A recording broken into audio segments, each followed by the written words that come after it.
with the cost and the worth of everything, Allah has revealed them to us. How much does this cost? How much does that cost? A pair of shirts, a pair of trousers, a shirt, how much is the cost? A cap, how much is the cost? The house that we stay, how much is the cost? To pay the rent, how much is the cost? When you enter into a supermarket, you can see the items there in display. You can see the price tags on some of these things. How much is the cost? Similarly, if there's a service that is rendered to us, what is the cost of this plumbing work? What's the cost of these electrical fittings? Allah has revealed the cost of things to us, the value of things to us in this world. But Allah has concealed the value of our ibadah from us. The value of salat, Allah didn't let us see. We only here have the idea, we only have the opinion, we only have the imagination that, okay, if you observe salat in congregation, you get 25 rewards, 27 rewards. If you observe alone, you get 1 reward. If you do these good deeds, you get multiple rewards. But Allah did not show us precisely these rewards. If Allah had shown us the value of the good deeds we do, we will not do any other thing apart from those good deeds. Even salat, if Allah has showed us the value of the salat we observe, we will not do any other thing. We'll just be praying and praying and praying. If Allah had shown you what you lost, what you missed, because you missed the tahajjud, I'm sure you'll be sleeping in the masjid because you don't want to miss the tahajjud or you don't want to miss subhi prayer. Allah subhanahu wa ta'ala has been so merciful. He revealed some things to us and he concealed some things to us. And lastly, Allah subhanahu wa ta'ala has revealed this dunya to us, but Allah has concealed the hereafter. The paradise, the hell, you can only imagine it from what Allah has described, but Allah will not show us paradise, He will not show us hell while we are seeing this world. In other words, Allah has revealed some things and concealed some things for special purpose, for reasons best known to Him. And in His wisdom, He has made it to be like that. Among the things Allah has concealed from us, Allah has concealed our destinies from us. We don't know what happens next. We don't know our Christmas. We don't know our allotment. We only know that Allah is going to grant us this and that. We know that we are here in this world for a while, but Allah did not let us know precisely what our destinies will be. Allah also has concealed from us when we are going to die. We don't know when, and that's why we have to keep doing good deeds. We have to keep getting prepared for it. Among the things Allah has concealed is the future of our marriages, the person that we married and the future of that marriage. Allah will not let us see it. If we could see it all, then we'll know everything, we'll see it coming, we'll know how to prepare for it, and so on and so forth. But Allah, with His mercy, has not made us to know some things. He has not made us to see some things. He has not made us to be aware of some things. And Allah subhanahu wa ta'ala has even made us not to be able to imagine certain things. Allahu Akbar. This is part of the wisdom of Allah. It's part of the glory of Almighty Allah. And that's not all. I'm telling you now, there are some things we don't know. And there are some things that we will never know. We can never know some things. There are some things that we don't know that we don't even know them. Allahu Akbar. We don't know those things. We don't even know that we don't know them because we can't even imagine that they exist.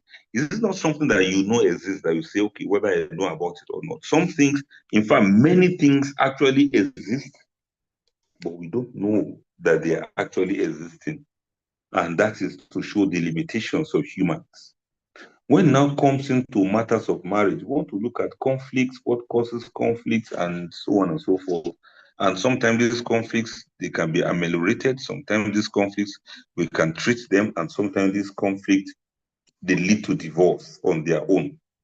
So I need you to follow me. It's a journey we are going on to now. I need you to follow me gradually. I will try to speak, philosophically sometimes so that we can make the best of what we are trying to say.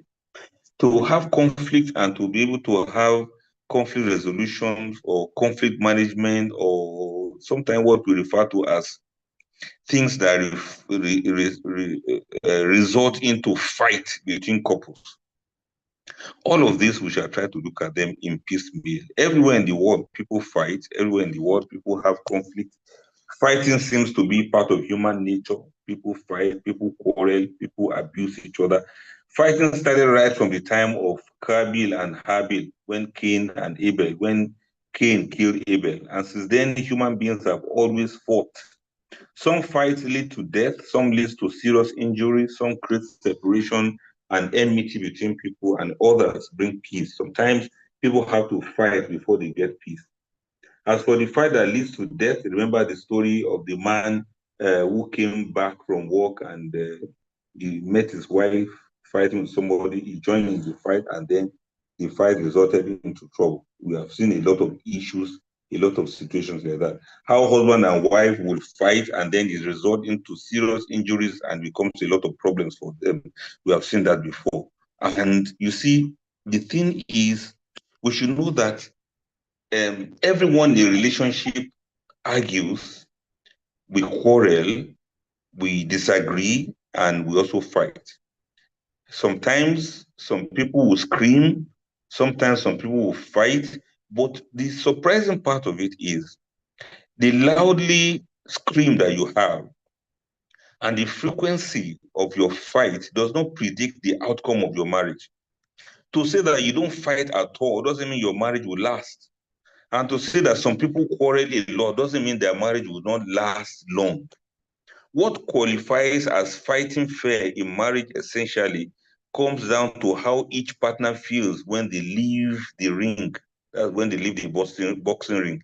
If both are hearty boxers who love a few rounds in the ring and then they are ready for some makeup, then it becomes easier for them. Their marriage is probably fine.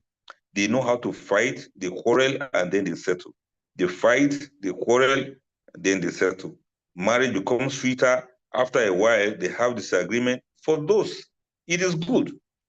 Because in my own opinion, most of the time we quarrel and we disagree because we are honest with ourselves. Had it mean that we are deceiving each other, we will not fight, we will not agree, we'll just be playing safe and we'll be playing games with each other's lives. Allah Akbar. Couples don't fight about what they think they actually fight about. This is another thing. It's not it's not the big five that people talk about: money, sex, raising the children, in-laws, or housework, and things like that.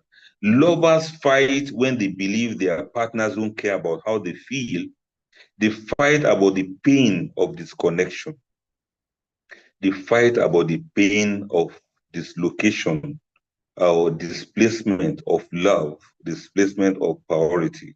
Disconnection occurs most frequently in intimate relationships when fear or anxiety in one is in one of the partners is what causes a sense of inadequacy in the other. Fear and anxiety. When a person is confronted with anxiety or fear, a man that is confronted with fear would typically respond with protection and support. But if he does not know how to protect or support himself or his partner, he will begin to feel like a failure as a protector. He is likely to turn the aggression onto her, usually in form of criticism and so on and so forth. Or sometimes he will begin to criticize himself and it will lead to his withdrawal and frustration. He'll be stonewalling, he'll be keeping quiet, and sometimes he'll be keeping malice. All of these things are things that happen to couples. In other words, we have problems of communication. And what are some of the reasons why we have quarrels, some of the reasons why we have arguments, some of the reasons why we have conflict? Couples need to ask themselves, why do we fight? Do we even know what we are fighting about? Is this an issue that we will never resolve, or something we can easily resolve them when we have our minds at rest? Couples have disagreement and quarrel over the chores, things to do in the house. They have conflict over money. Of course, that one is the elephant in the room. They have conflict over children, how to raise children, how many children they should have. They have conflict over sex, including matters of pornography.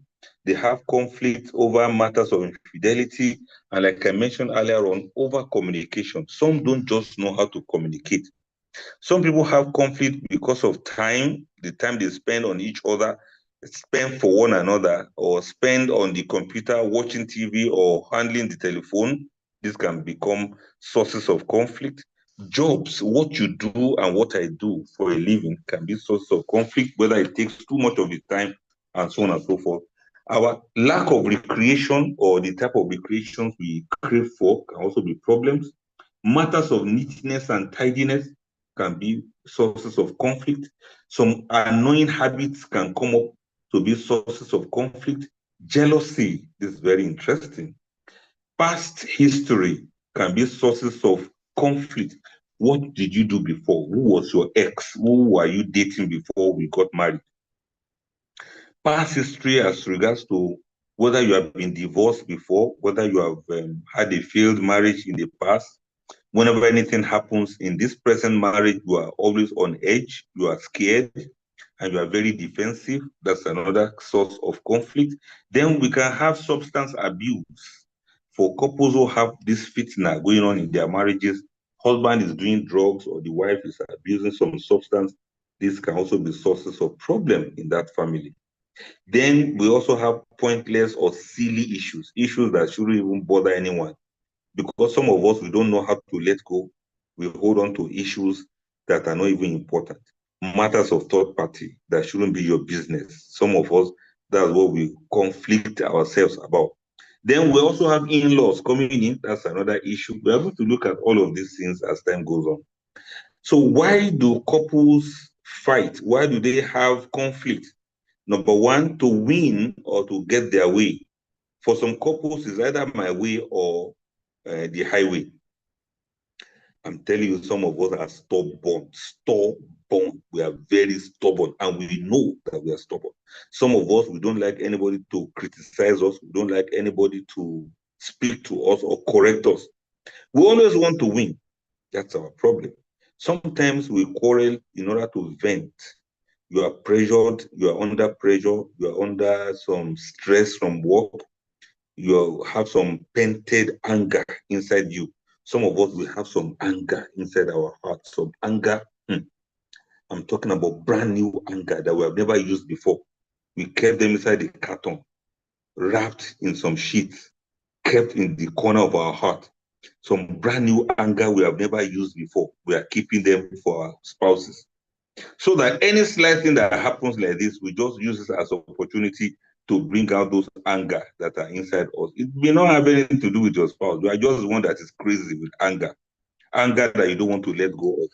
Astaghfirullah. So some people have conflict in order to vent that anger or frustration.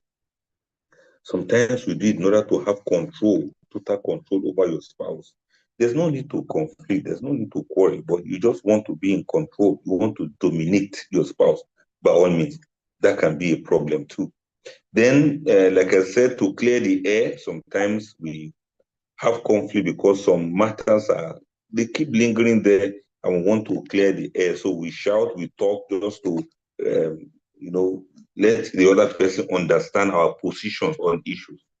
Or if you have been trying to explain yourself, the spouse is not ready to listen, you may result into conflict just to make it an opportunity to explain your side of the story. So it can happen like that. Sometimes to resolve issues and sometimes to just be argumentative. Like I said, some people all their life, they are just argumentative in nature. And there's nothing anybody can do about it. This is the best version of them to argue. Allah Akbar, to argue and to fight and to quarrel. So sometimes whenever there is conflict in the marriage, we should understand that they come from so many ways and from so many places, and there are ways which we are supposed to fight if we are to have conflict, and there are ways we are not supposed to fight. When we have unfair fight, sometimes some negative behaviors may come out of it. Number one, we will start withdrawing from each other. That's the negative behaviors resulting from unfair fights in a marriage. Number one, withdrawal. We start withdrawing from each other. Number two, silent treatment. We start keeping malice with one another. Number three, avoidance. We try to avoid each other. We don't want to have anything to do with one another. Number four, we keep distance from each other. Distance is another negative behavior that results from unfair fight in a marriage. Then demanding certain things that we know are not fair, are not reasonable. Then number, how many is that? Okay, that was number 6. Then number 7, we start breaking the promises that we make to one another. These are some negative behaviors that come from when we fight or when we have conflicts that are not resolved in the marriage. I said, number 1, withdrawal. We withdraw from each other. Number 2, silent treatment. We keep malice. Number 3, we avoid one another. Number 4, we distance ourselves from each other, even when we're in the same room.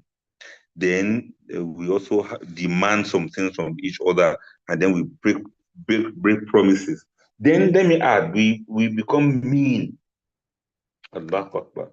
When there's conflict, one of the negative things we do to each other, we become mean. You start behaving like a broken bottle. So mean and dangerous.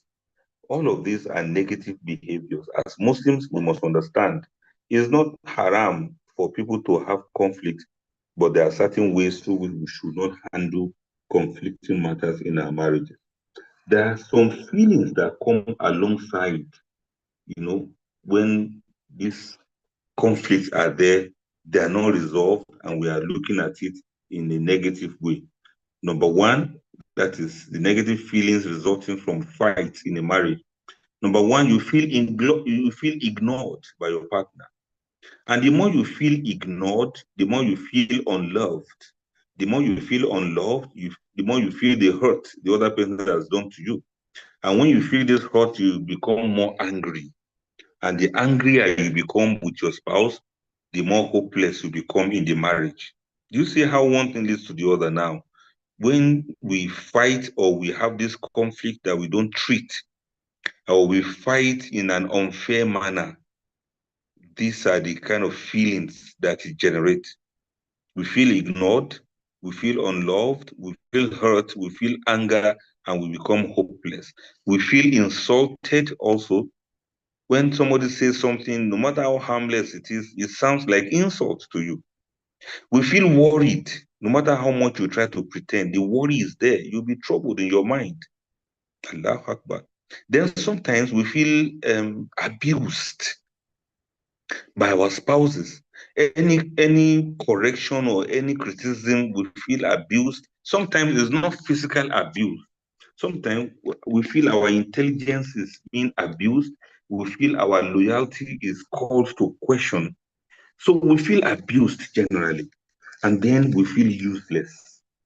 When there's so much conflict that you don't resolve, you feel so useless in that marriage, as if, what am I even doing here? And in addition to that, you feel unwanted. Your spouse will just keep malice with you. They will not talk to you. So you feel unneeded, you feel unwanted, and you feel useless, and you feel unimportant. Allah Akbar.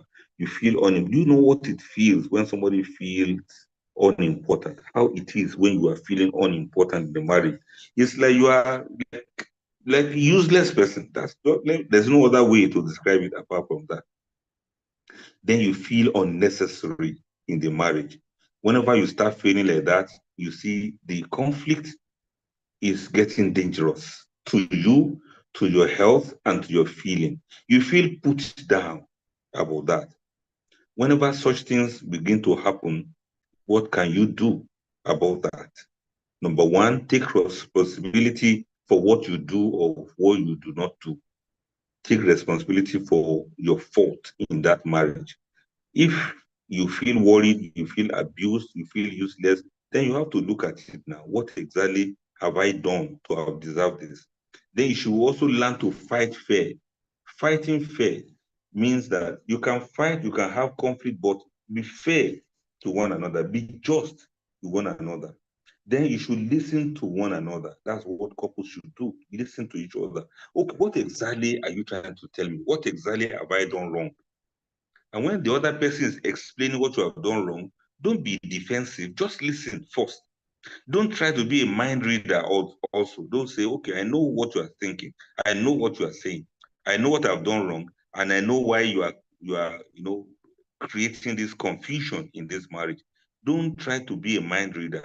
Sometimes you may assume that what is bothering your mind is the real thing, whereas you are just assuming it's not that particular thing.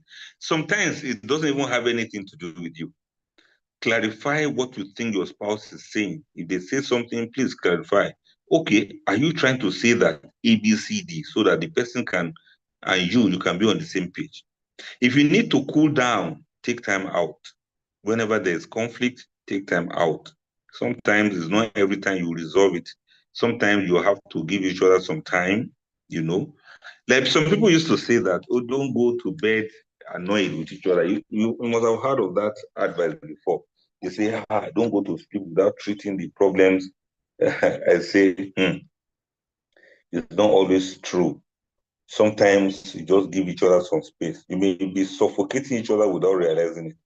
So whenever there is conflict or there is fight, give each other some space. Let this person cool off. You also should cool off. Just take some time out. This is not a matter of malice. Sometimes we don't just feel like talking to each other. It's normal. Better get used to it. It's normal. Sometimes you don't just know what to say. And sometimes you are so angry. If you start talking now, you start saying all sorts of bad things. So keep quiet. Learn to keep quiet and learn to, take some time off to cool off. If you are going to spend the night without talking to each other, so be it. There's no big deal there. In the morning by Subri, maybe your mind will have calmed down and then you'll be able to talk without shouting. Then be open to compromise. Whenever there's need to compromise, please be open to compromise. Don't be stubborn. Don't say it has to be your way every time. You cannot always win an argument. Sometimes you may have to agree to disagree. You understand? You may have to agree to say, oh, this thing you are saying, I do not agree with you, but let us leave it for now. For the sake of argument, go ahead and do what you just said you are going to do, something like that. Then don't fight to win. Fight for your marriage instead. This is not a matter of do or die that you are going to be. You know how some people behave when they are fighting? Look, how many of you here have really fought before? I'm sure there are many people who have always fought. Some people naturally they fight. Can you imagine somebody fighting physically in public? Have you seen that in the recent time? I saw some people like that fighting. They are not couples. They are just some guys like that. They had so much argument. They are fighting physically in public. If people can do that, anybody can do that. You can imagine what they can do to their wives in their house. Some people don't have that sense of decorum. They don't have that sense of self-respect. They don't have that sense of self-preservation. They don't have that sense of honor and dignity. They can fight outside. They can shout outside. They can threaten somebody else outside because they are angry. Such people, they bring such things into the house. And there's some people, it's not just fighting, they even hit somebody else. Can you imagine? Some men, you see them when they are fighting with their wife because of conflict, they'll be flexing their muscles, they'll be threatening, they'll be fuming, they'll be, take it easy now. So, do you agree with me? It's natural with some people that they fight. They just like to fight. There's one big lion inside them that like to fight and harass little animals.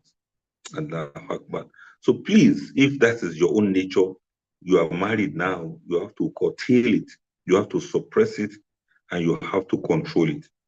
Then you should forgive one another. If you are not ready to forgive, the marriage will not move ahead.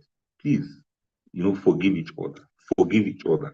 If you don't have the mind of forgiveness, then you cannot move forward in life. You cannot move forward in marriage. I hope you are following me now. I'm trying to not to over explain this point so that you can hold some points with you. Happy couples normally fight. No matter how happy you are, you will fight once in a while. There will be conflict once in a while. But don't avoid conflict. Face conflict and learn how to handle it. There'll be conflicting opinions, there'll be conflicting suggestions, there'll be conflicting, what do I call it, perspective. But rather than avoid it, you should face it, but learn how to handle it. Let me mention some ways on how you can handle conflict in your marriage, how you can handle disputes in your marriage, and how you can resolve your differences in your marriage. Are you with me now? Number one, make sure you clarify what it is that you are discussing. When there's a conflict, please come out clean and clear. What exactly are we quarreling about? What exactly are we disputing? So clarify it. What are we discussing? Okay, we want to discuss. Okay, sit down, let's discuss. Exactly what are we discussing? I usually recommend for couples that you should write things down. Write it down. Number one, we want to discuss A, B, C, D, something like that. Please clarify it. If you don't clarify it, Shaitan will add many more for you. And you'll be shocked as to what results from that. Number two, if either of you are too angry to discuss the situation or the problem, then set a time to get together later to discuss it. Like I said earlier on, you don't have to discuss it right now and now. Maybe the other person doesn't even want to talk about it, but set a time. Assalamu alaikum. By next week, Saturday, 10 a.m., we are both free. I want us to discuss A, B, C, D. I want us to discuss our finances. I want us to discuss the reason why we are quarreling now.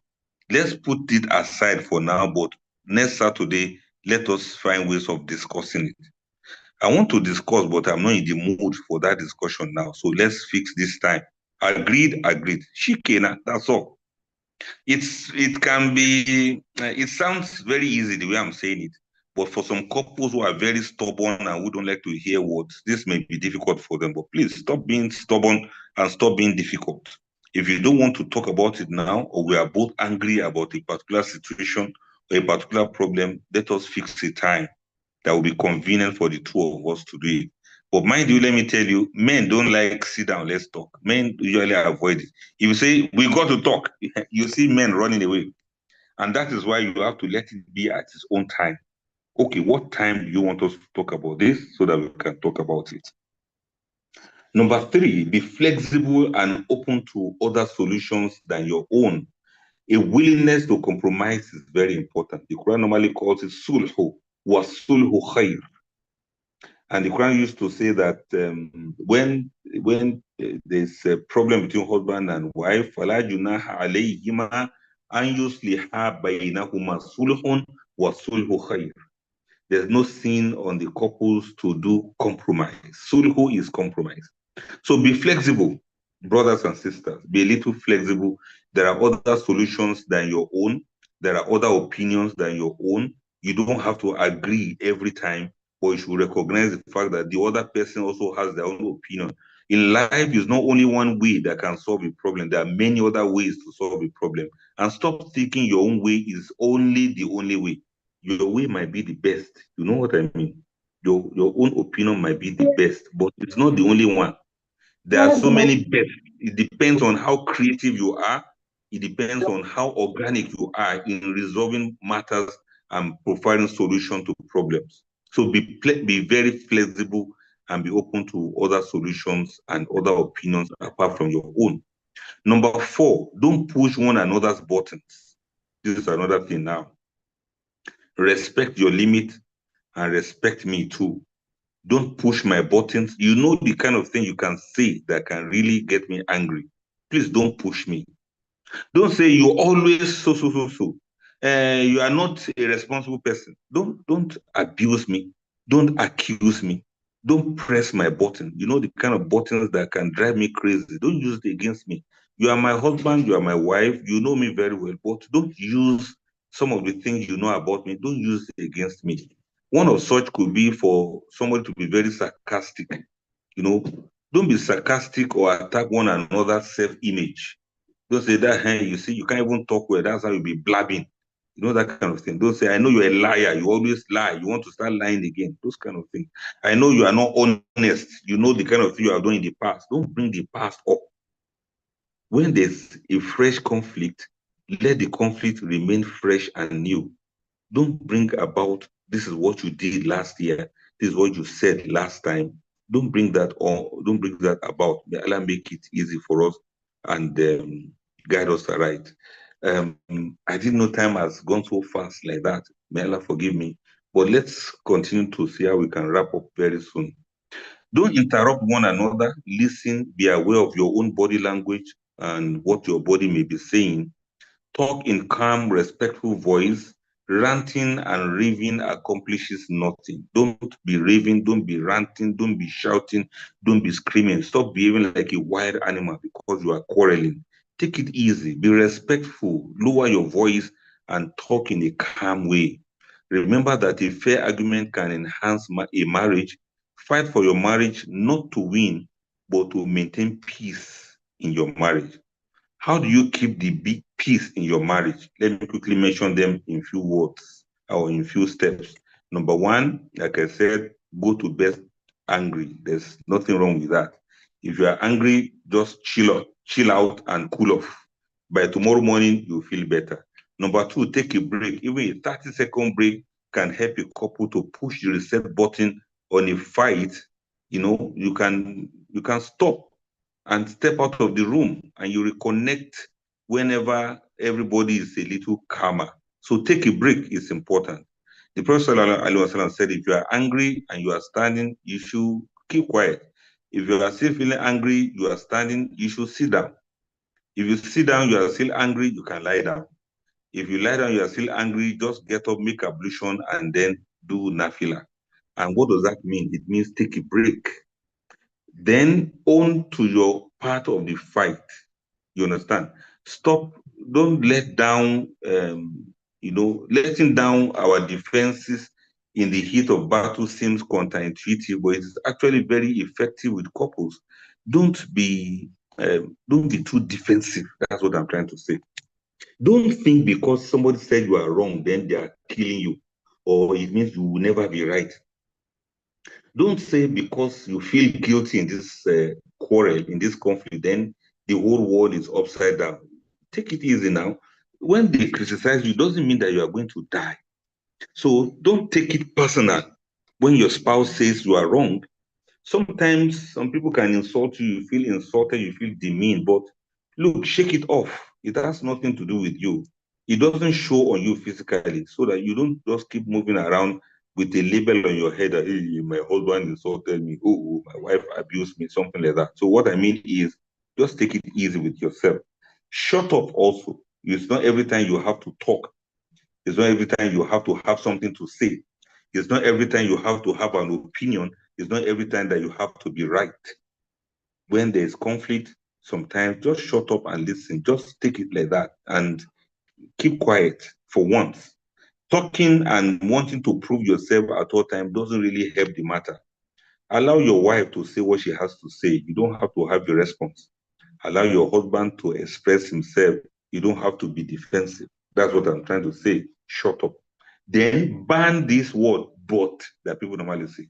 This is another one that kills um, conflict resolution. You are saying, okay, I agree with what you are saying, but by the time you put but, you are spoiling the whole thing again. You are spoiling the whole show. I can understand why you didn't pick up my call, but why do you think why do you think I should keep calling you after that time? You know that kind of thing. But when you add but, I know that you are right in what you are saying, but I'm also right. I know you are correct in what you are saying, but I'm not stupid. By the time you start adding but, you are going to spoil everything. Then remember what's important. Sometimes you always remember what is bad when there's conflict. You remember trivialities when there's conflict. You remember only the bad side of your spouse when there's conflict. No, remember what is important and also remember what is good. This is very essential. Now, to wrap it up now, how do you make this peace also? The Quran says, وَإِن طَائِفَتَانِ مِنَ الْمُؤْمِنِينَ اقْتَتَلُوا فَأَصْلِحُوا بَيْنَهُمَا. And if two parties among the believers should fight or they have conflict, then make peace between them. فإن بغت إحداهما على الأخرى فقاتلوا التي تبغي حتى تفيء إلى أمر الله. Or if one of them outrageous against the other, then fight all of you against the one that is outrageous against the other one. Then the Quran, the Prophet said, "Unzur akhaka zaliman aw mazluman," help your brother, the one that is wronged and the one that is the wrongdoer. And the Prophet was asked, how do we help the wrongdoer? The Prophet said, hold his hand so he doesn't do it again. That's another hint from the Prophet sallallahu alaihi wasallam. And there are so many other ahadith of the Prophet sallallahu alaihi wasallam and some other, verses of the Quran that we will have quoted for us. But I do hope that we all understand it now. The Quran says generally, فَأَصْلِحُوا بَيْنَ أَخَوَيْكُمْ, make peace between yourselves when there is conflict. Now, as conclusion now, there are approaches to when there are conflicts. Number one, you resolve the conflict. Number two, you dissolve the conflict. And number three, you evolve above the conflict. Let me break it down to you. Number one, you solve the problem. You solve the problem. When you solve a problem, you solve a conflict, it means there's problem and then you solve it and solution is here and it's over. It's not every time that we have solutions to conflicts, but sometimes if you can solve it, you should solve it. If you cannot solve it, what do? You resolve. What do you mean by resolve? You resolve when you make a resolution that, look, this conflict will always be there, and I've made a resolution to live with it like that. It is painful, but I'm ready to accept it like that.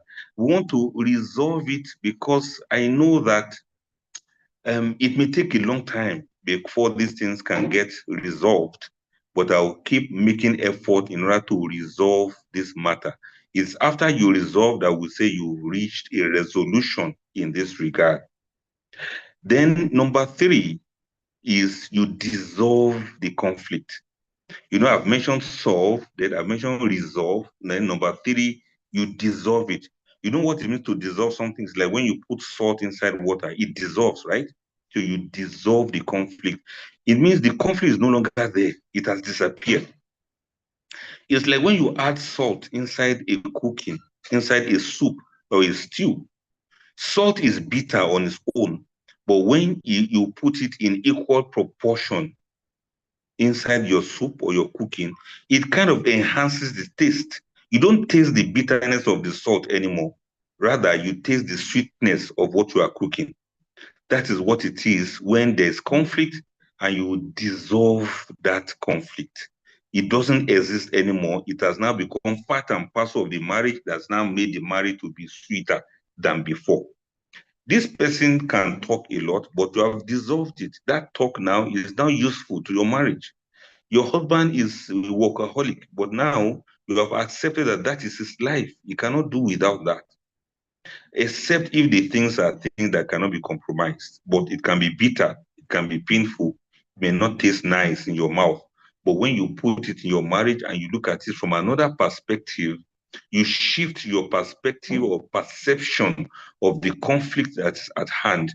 That way, you dissolve the conflict. Are you following me now? Then, number four, you involve in the conflict. What do I mean by you involve? That means you involve other people to come and look at it for you. You can't always solve problems alone. You have to call people. The Quran and the Sharia recommends this. Call experts, call people who are reasonable, call people who are neutral, third parties, who can listen to the two parties. You should involve righteous people in your marriage, in your conflict. Involve good people that are not biased. So another way of resolving conflict or managing conflict is when you involve other people that are going to do well in listening to your side of the story.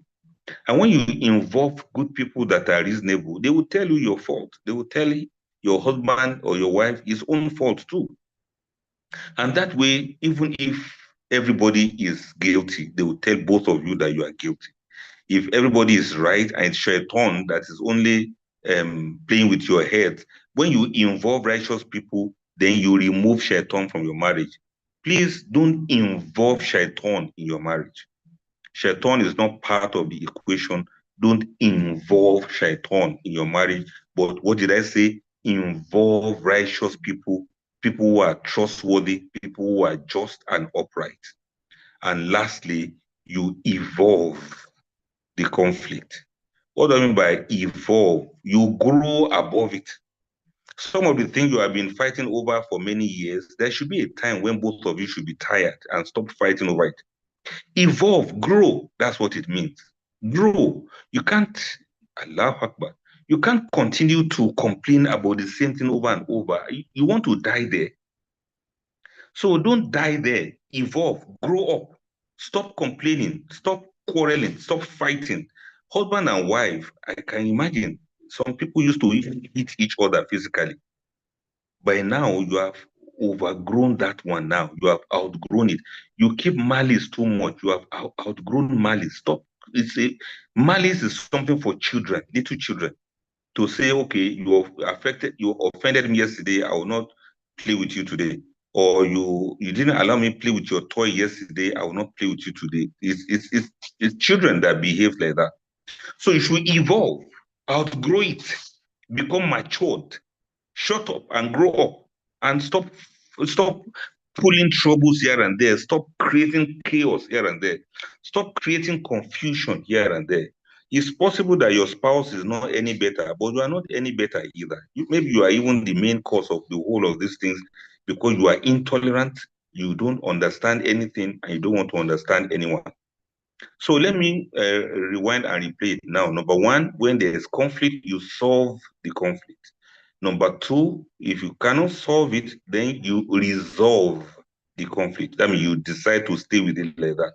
Number three, you dissolve the conflict, make it disappear. It's no longer existing the way it was. It now makes your marriage to be better. And then number four, I say you should involve righteous people to help you look into the matter. Don't go about it in a solo way.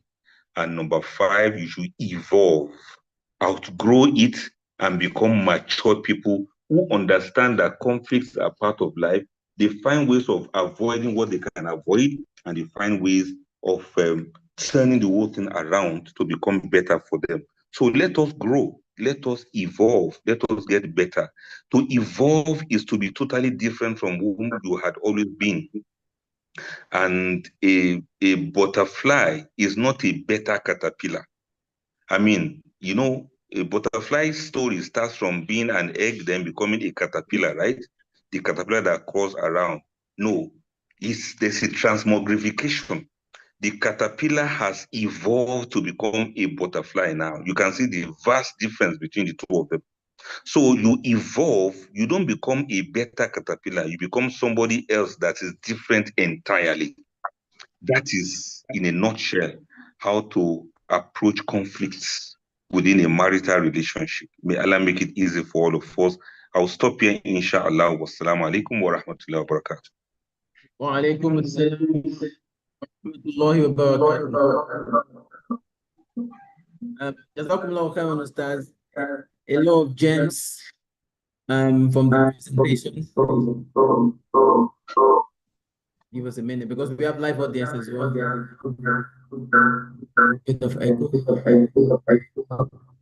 Now, so a lot of gems. I don't think I can manage to summarize what you've said, and I don't think we should waste time doing that. But one thing I could say, and I will start mention the importance of the fact that conflict happens in marriages. You know, it's not something unusual or haram to happen. It does happen, and it's very important for us to tackle it head on. You know, be ready for it, tackle it head on, and it gave us some key and important things that we could do to actually, you know, it's very important. I will summarize some of those things I mentioned, that we should clarify the issue, very good communication skills, not to be defensive, clarify what the actual conflict is, because sometimes you fight and you don't know why you're fighting. You know, listen, clarify, avoid using the word but, which is one of the important communication skills. Active listening is very important. And if we do all this, inshallah, Allah subhanahu wa ta'ala will put barakah in our marriages, inshallah. So the last 5 points I mentioned, which I think is amazing, is to resolve, to solve, to resolve, to dissolve, to involve, and to evolve. I have explained that, inshallah. If you want to listen to this again, go to our YouTube channel, Muslim Form of Britain. The lecture will be there for us to listen to. So I would allow time for questions now for the next 10 to 15 minutes before we allow ustaz to go. If you do have questions on Zoom, inshallah, put it on the chat area and we'll try to answer as many of them as possible. And I'm sure our live audience would have some questions or clarification to seek, inshallah. So let's do that now. If you have questions on the live audience, I will give you the priority, inshallah. Any questions or clarification you want to make? I've got a question. Maybe we should start with that. Then I'll come to Mom. Ustaz, are you still with us? Yes, I'm here. I'm with you. Well, you know, when you mentioned that sometimes it's very important that we give ourselves some break, you know, give ourselves space. I think you need to clarify that. Does that include, you know, not sleeping in the same room? And how long do we have to do this for? And does that include maybe the husband not trying not to be sexually active with the wife, that I'm giving her some space, or the other way around as well? So where does it actually stop? Or is it an open allowance that you're trying to explain to us? Thank you. I really appreciate that, so that people will not misunderstand it when I say give each other some space. You know, it depends on the cause of the conflict. It depends on what we're actually fighting over.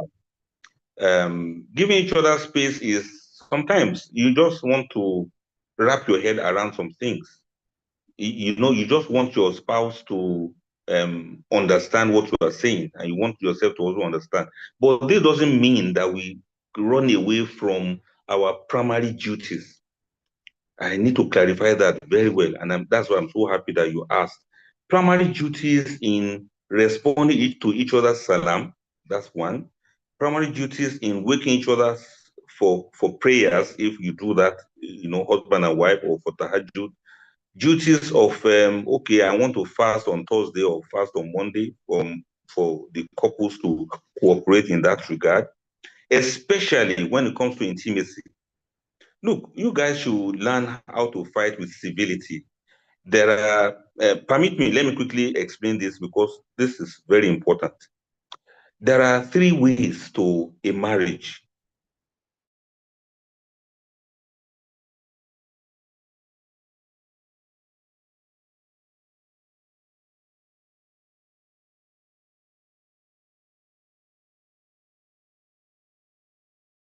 I think it's from the I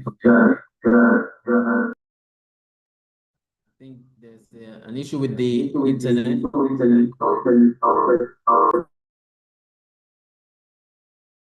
We give Ustaz some few minutes. Number one, there's the tradition. The normal thing for you to do is to keep food. You don't touch each other. It's like marathon.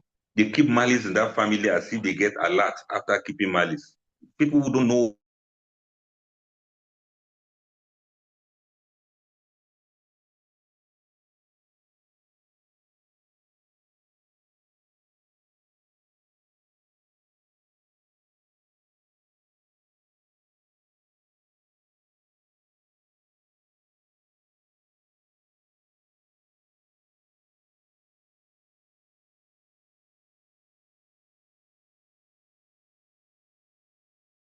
how to make peace, but to keep malice. Some husband will say, "Get out of my house." The second one is the more own, where the loudest voice you hear are voices of ignorant people because they are celebrities, because they are popular. You think that is how marriage will work? It doesn't work that way. Then the third one is the Islamic marriage, based on Sharia, based on Islam, based on the Sunnah of the Prophet. That is the one that I'm talking about. And the one I'm talking about in this regard now means that if you give each other space, it's not the same thing as keeping malice from one another. It's not the same thing as not touching each other, not talking to each other. No, it is just that, okay, take for instance now, we have a conflict over the kind of school that our child should attend. You said the child should go to school A. I say I prefer our child to go to school B. That's a conflict. We have not resolved it. We have not agreed yet. That doesn't mean we will not talk about other things now. That doesn't mean we will not do other things together. It's just that that particular issue, we are yet to find a solution to it. So that's why I say when you fight and quarrel, avoid small issues, small things that couples will now be. In fact, some people, when they now ask them to say, okay, what now happened? What is the cause of your quarrel? He can't even remember again because he's too angry and he's too unfocused. So the answer to the question in a nutshell is let us just try and don't stop the normal duties you do to one another regardless. Even when you are hungry, you eat. After eating, you go back to your conflict. When you have to have intimacy, go ahead with your intimacy. After the intimacy, you come back to, okay, that matter we were arguing about yesterday, let us look at it again. You keep talking, sometimes if you handle it well, it even makes the marriage to be interesting because your wife or your husband is not a zombie that you just drop some things on and they quickly agree with you. If they disagree, they will tell you and then you talk about it and they are convinced and then you move on to the next issue. So let's move on to the next question.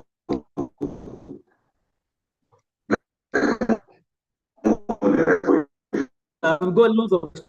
If we can keep it very as many of them as possible. But there's an issue, one of these mentioned, which is very important, this keeping malice. She gave an example of a couple who actually fought during the next morning. Usually the wife will wake up the husband and all that, but the husband did not wake up, but she didn't go to wake him up because she was still angry. It was time for him to go to work. The husband did not wake up. She's still very angry. She opened the window. She didn't talk to him. She didn't know what was going on. It was until when the friend that used to go to work together came to the house that they found out that the husband is dead long time ago. So this issue of keeping malice, like you said, is very important. The usual stuff that we still do, let's keep it up. May Allah's Allah protect our marriages. What if you have a partner who enjoys the fight? What do you do in that situation? Some people are born in the hospital. Some people are born in the motor park. I don't know if people still remember Nigeria. Some people behave like Agbero right from time. Some partners enjoys the fight. No, that is not normal. He has mental health issue. And these are the kind of situations that you need to consult counselors and therapists to look into the core of why the person behaves like that. In my own opinion, it's not ordinary for somebody to enjoy fighting or to enjoy the fight or to keep malice and enjoy keeping malice. Like some women now, they'll be keeping malice with their husbands. And is at that time the man is not eating, not not warming up. That's when she will now be singing. She'll be wearing all sorts of hijab. She'll be saying something that make the man to feel more angry. She has problem. Honestly, she has problems. She has issues.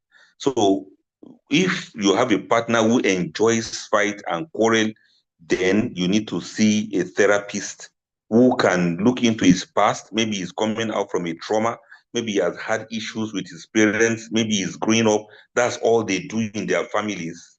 People have problems. So it's not just on the surface. Some people have some trauma that they don't even know that they have. So I would suggest that you should, like this, involve things I was talking about. You should involve a counselor in your relationship. Involve somebody that is experienced, that will call your husband or call the partner to one side and really talk to them, know the cause of their problems and why they always enjoy fight. That is the solution I can provide to that, inshallah. There's another cue there. Should I read it?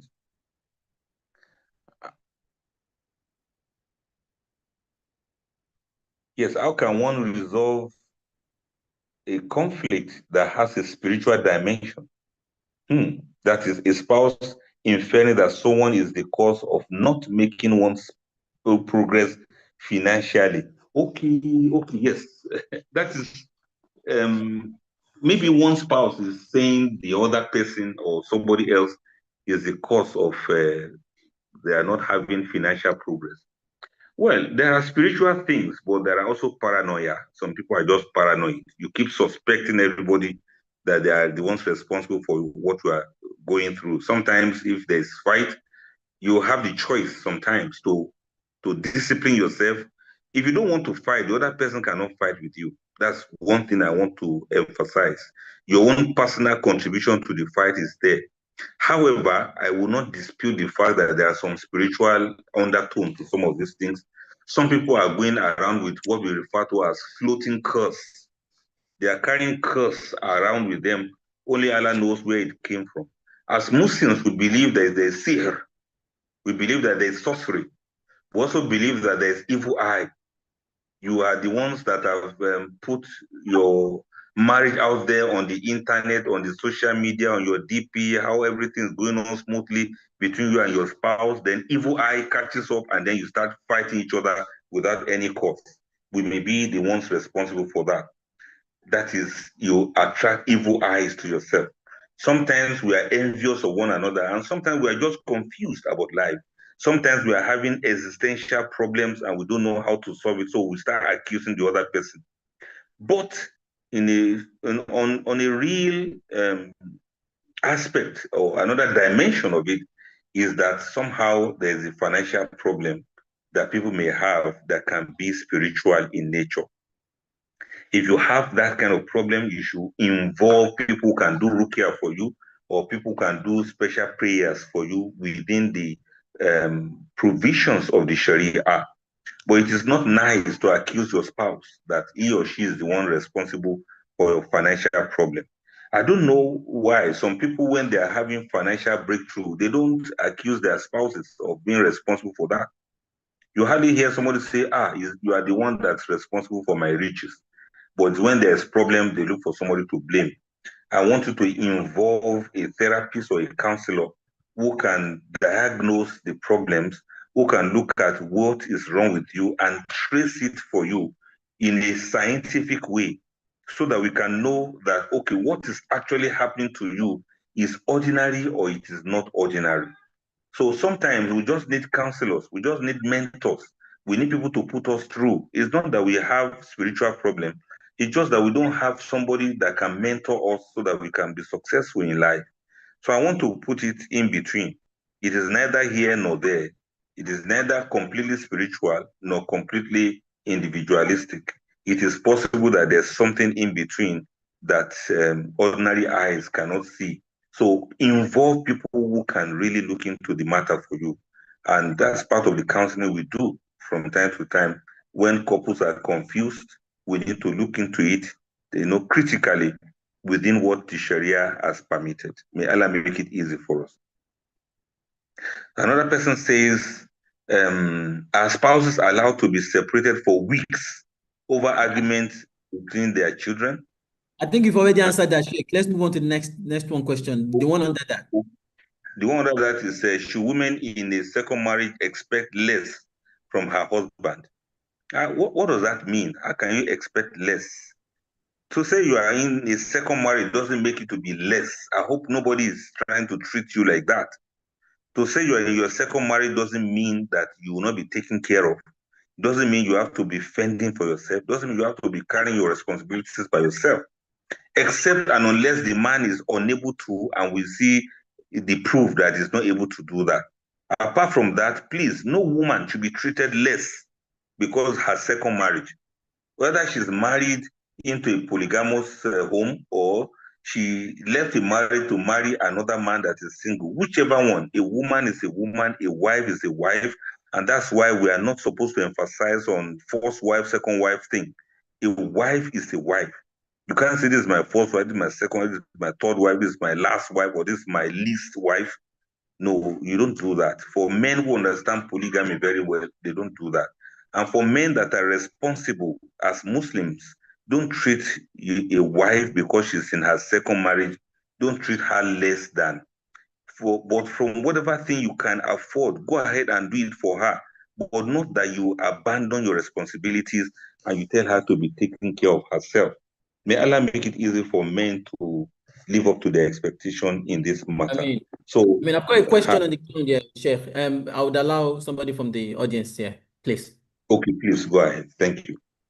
I want to talk about easy or ask is about this involvement, because we have witnessed in some cases people trying to involve some other people. They don't know who exactly to go and involve in their marriages, to go and tell what is really going on. Some people, when maybe the wife goes to them and say, this is what is going on that I'm not satisfied with, the way when aggravate the situation to her, in such a way that even she will get more depressed. She will not say the things good about the man. She will say the other things that are not good. And that one will make the whole situation, she will even feel even worse. And even some people will go to the extent to say, we told you not to marry him. And you say now, it's not good, it's not this and not that. What is what you are doing now? And some people, they want to go for people can't sell us. But they will tell you to bring money, to take form, to do this. The person will not have enough for that. Iṣẹ́ ni o, so ìyẹn kò sí nǹkan tó fẹ́ ṣe yẹn. Hello, man. So I think that question is well understood. Sheikh. Well, I think she's making a very good comment, because these things, they happen in real life. And when we say you should involve people, you have to be sincere about it. And when it comes to conflict, you see, some people are not so civilized enough to know that conflict is not a do or die thing. They keep mentioning the bad things, they keep going backwards, they keep painting bad pictures of each other. In fact, some people do what we call fight to finish, as if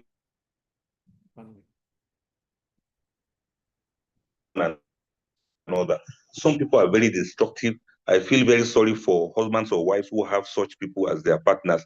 And that's why I say, if you are going to involve anyone, involve an expert, somebody who is trained to handle this kind of situation, somebody who is trained to know human nature and understands where both of you are coming from.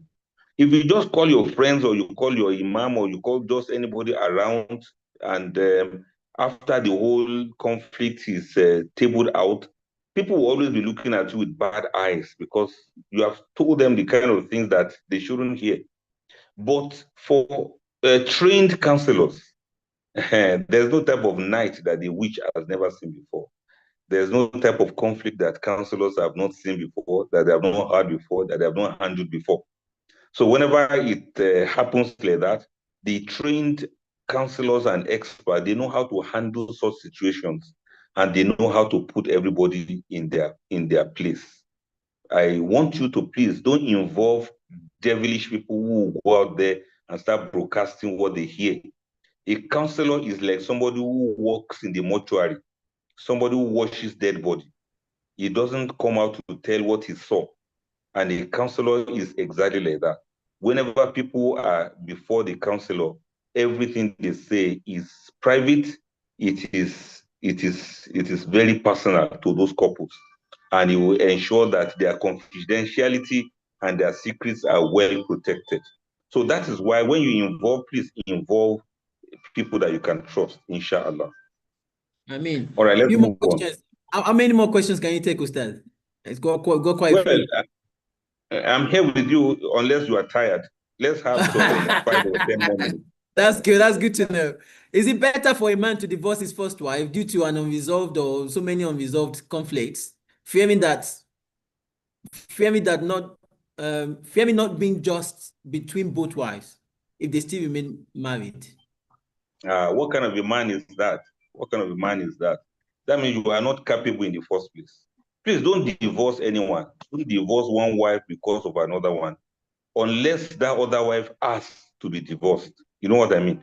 Don't divorce a woman. Don't chase a woman away unless she wants to live by herself. Like the Quran says, La ikra afidin. There's no compulsion in religion. The same way there's no compulsion in marriage. You cannot force a woman to stay. If she doesn't want to agree, she doesn't want to accept, and it's becoming too difficult for her, it is sometimes tantamount to mental health issues. Don't trivialize matters of polygamy. It can be much more deeper and more serious than what we are thinking about. And I still want to say it again.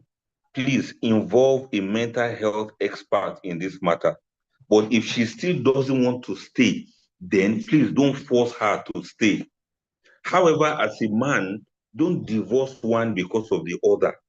The other one may be giving you a lot of problems, will give you a lot of headache, a lot of heartache because of this. You should know that you are the one that's responsible for it in the first place. As a man, your strength and your energy and your wisdom is called to test whenever you do polygamy. So I want to suggest to the man, to the husband involved, to please seek counseling. Maybe if he hears from those who have been in polygamy for a long time, they can be able to share their experiences with you, and they can be able to critically look into the conflict. Sometimes the only thing the first wife wants is for the man to apologize for hurting her and breaking her heart. And most men are too arrogant to do this. Sometimes the first wife just wants the man to appreciate her because maybe she thinks it's because she's not good enough. That's why he has married another wife. You need to clear that aspect. You need to clarify issues. And it takes a man with deep wisdom to be able to come down from his high horse and from his ego and really come down to his wife, the first wife, and make peace with her. She may need to be compensated. She may need to be appreciated. She may need to be listened to. She may need to vent her anger. She may need to voice her frustrations. And the only person she wants to voice it to is her husband. And this husband is not ready to listen. It can be very dangerous. It can be very painful. It can be very onerous. It can be very tedious for the man. But I challenge you as the man, when you carry the burden of polygamy, you have to remove your ego sometimes, and you have to get down to the business of settling your first wife and making her to truly feel happy. If you cannot just pretend as if she's not feeling bad, you cannot pretend as if she doesn't have the right to be jealous. You cannot pretend as if something important to her is being shared with somebody else. So show pity on your first wives. Please be merciful towards them. She may have got some things wrong that she's regretting, but don't let her die with regret. Some of these things are very hurtful to them. And I want you to please listen to these women. If a counselor can be involved, give her the room and the opportunity to express herself in a way that she will not even look at your face at all.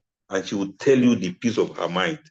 I really want men, and I challenge you men in polygamy to go through this with your wife. She need to heal up and she need to be okay.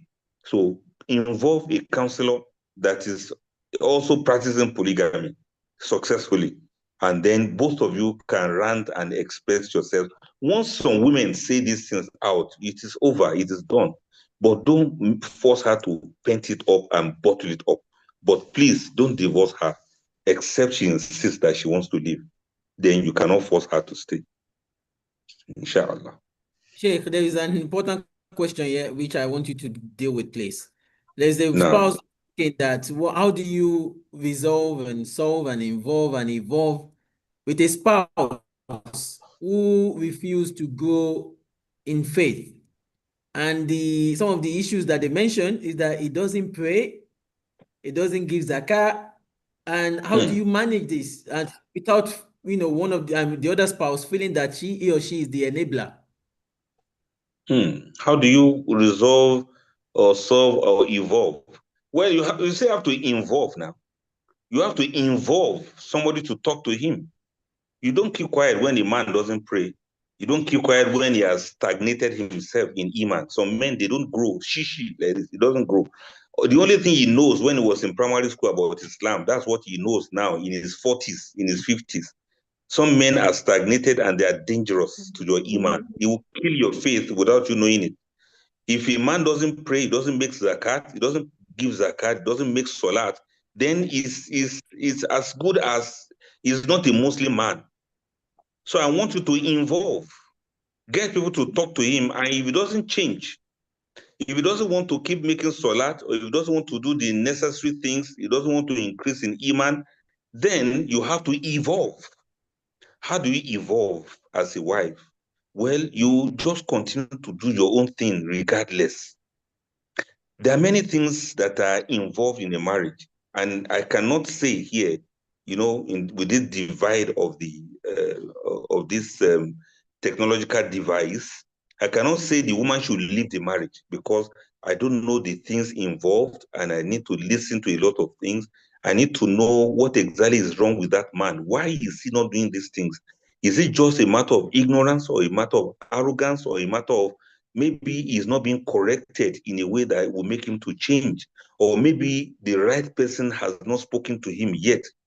Mind you, we have men who have not been Muslims for 60 years of their lives, and they just accept Islam. They convert to Islam, and they marry Muslim ladies, and they do well.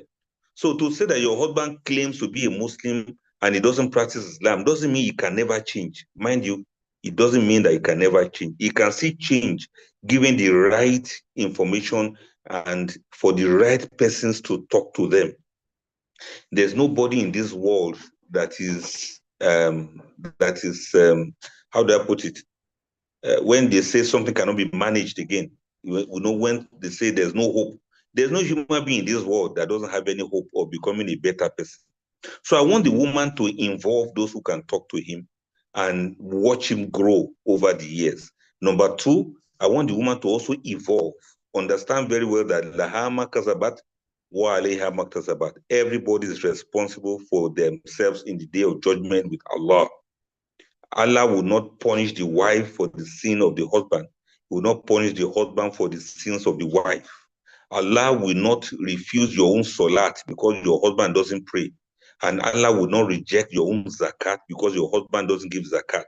Allah will not deny you the reward of your good deed because your husband is not doing good deeds. Allah will reward everybody based on what they do. That man may be a fitna in the life of the woman, and Allah wants to see how she's going to cope and how she's going to resolve the issues. It's also possible that you saw the red flags before you married him. He was not pretending to you. You know that his salat were not straight. He was not pretending to you. You know he had some habits and some behaviors, but you thought you can fix him and you thought you can manage it. Now it is difficult for you to manage. That doesn't mean you are going to give up on him. You are actually facing the consequence of your choice, and you should learn to deal with it. Stay to deal with it without giving up. Even if the man, you have to keep working on him, preaching to him, sending counselors and therapists and scholars to talk to him. If you are going to do that for the next 90 years, till you die there, you can't give up because that's your fitna, that's your choice.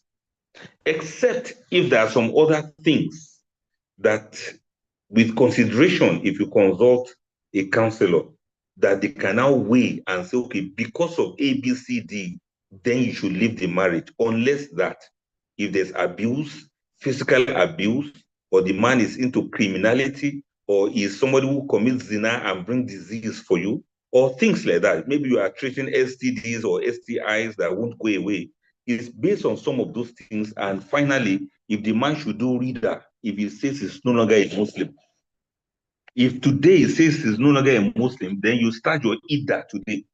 Within that Iddah period, people are going to be talking to him. If 3 months should pass, 3 menstrual cycles should pass, and he has not put Islam back in his life, then you are divorced from him. But if he doesn't do Rida, if he claims to be a Muslim, if he holds Islamic name, if he prays once in a while when he's happy with Allah, and generally his characters are not dangerous to your health, dangerous to your life, or dangerous to your iman, then you still have to stay and face it as you should face it. Please don't give up until you have tried well enough in that regard. That's what I want to say now. So sometimes you may just have to evolve and become a much different person, a better person, and you should not allow him to drag you down when it comes to matters of your iman. There's more to it than we can say within this little time that we have. May Allah forgive us where we are wrong. Yeah, I think we've got 2 minutes before we finish. I will take just one more question. And I had to choose between this question. The first question or the next question is a question of a couple who have issues with infertility. And unfortunately, it's on the female side.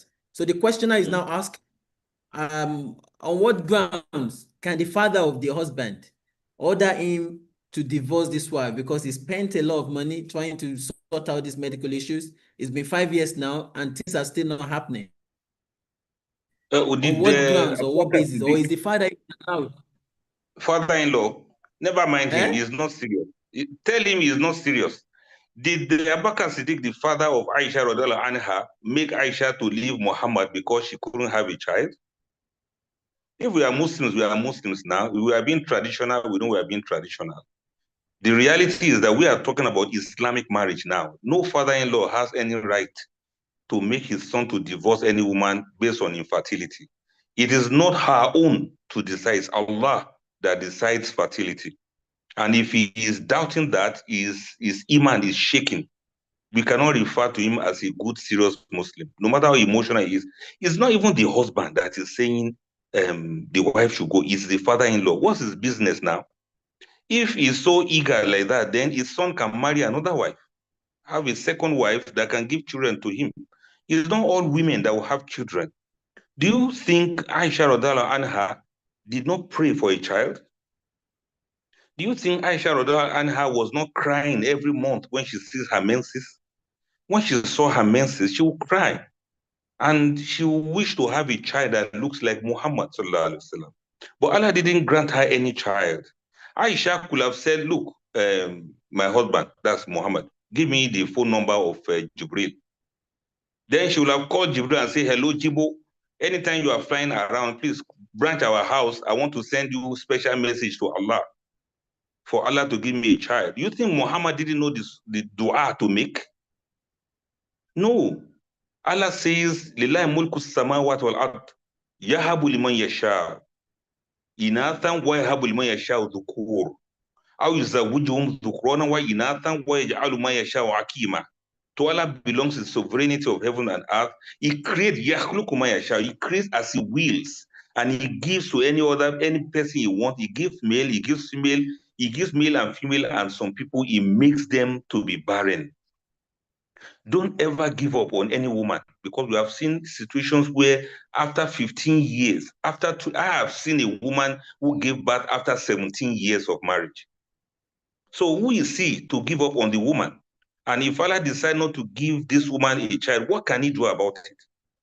So please tell that man, we are talking about Islamic marriage here, not the Western one, not the traditional one, not the modern one. We are talking about Islamic marriage that is founded on Islamic principle. So I wish that the father-in-law should understand what we are saying. And I want to commend the husband for holding on to his wife despite all of that. The kind of reward that Allah gave Rasulullah for keeping on to Aisha Radhiallahu anha, Allah will give him that reward also. And Allah is going to bless that woman. She may not have a child of her own, but if the husband marries another woman who gives children, she will make them her own children. And we have seen situations where those children even love her more, even though she was not the biological mother. So let us fear Allah in this regard. Don't put frustration on any woman on account of what she doesn't have any power over. She cannot make a child by herself. We don't make children by ourselves. We only make the effort, and it's Allah that grants it. So I want to hope that this father-in-law will please be patient with this woman. Consider that if that were his own daughter that has married somebody else, how will he feel if they are frustrating her because of this? How will he feel if the father-in-law asks his daughter to come back home to leave the husband's place because of the pressure of childbirth? May Allah make it easy for us. I hope I've not taken much of your time. I just felt very concerned about this kind of situation. May Allah bless all of the women who are looking for children. May Allah bless them and answer their prayers. And may Allah bless all of those husbands who are, patient with these women, understanding very well that children only come from Allah. And as for the men who are desperately in need of children, the Sharia has permitted you to marry another wife so that you don't frustrate the woman in the house.